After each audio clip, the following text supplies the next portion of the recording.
You ever have one of those moments where you're 15 minutes into something and you're already asking yourself, why the hell did I sign up for this? That was me on a trail in the Catskills, wearing a heavy pack with my 14-year-old son and my 23-year-old nephew leading the way. I was drenched in sweat, heart racing, regretting every choice that led me to this point. It was supposed to be a bonding trip, something memorable.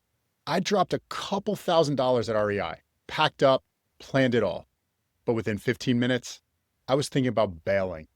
I wasn't just tired, I was overwhelmed. The heat, the weight, and most of all, my thoughts.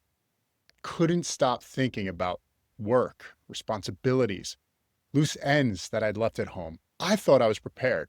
Turns out I was wrong. And then came the worst thought of all. Maybe I should just quit. But I didn't, because something deeper kicked in. You know that voice inside that says, keep going. That inner part that doesn't care about your excuses? That voice, thankfully, showed up. And I listened. I found a rhythm. My breath evened out. My legs, they began to adjust. And suddenly the forest came alive around me. I stopped fighting the trail and started walking with it. I heard the birds. I noticed the breeze. And I realized something powerful. The pain wasn't leaving entirely, but I had learned how to be okay with it inside. At some point in that day, we finally made it.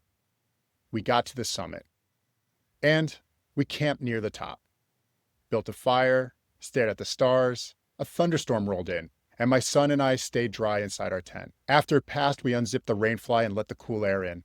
It was everything I wanted it to be. But the best part, we talk a lot about the summit and all that, but I gotta say, the best part, it was remembering what it feels like to struggle. Lying there in the tent, I realized something. It had been a long time since I'd felt real doubt, fear even. That vulnerable, shaky feeling of, what if I can't do this? At first, internally, I was actually embarrassed by it.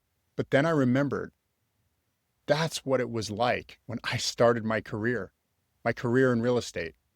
No evidence of success yet, just dreams and a little bit of anxiety. Well, maybe a lot of anxiety. And now as a team leader, I meet new agents every week and I try to give them everything I learned. But I forgot sometimes what it feels like to be in their shoes. This hike brought me back to that. Here's what I want to say to any new agent watching this. If you're down on yourself, good. If you're scared, even better. If this felt familiar in any way, I'd love to hear your story. It means you care. It means you're on the trail. And if you just started climbing, let me tell you something. You don't need to be perfect. Maybe you knew that already, but it helps to hear it anyway. You just need to keep going. You'll find your rhythm, I promise. You'll stop fighting the discomfort and you'll start growing inside of it. And before you know it, you'll look up and you'll realize you're not the same person who started. You're stronger, more focused, more capable than you could have imagined. And that's the kind of growth we believe in on our team. We don't promise shortcuts. No, we don't.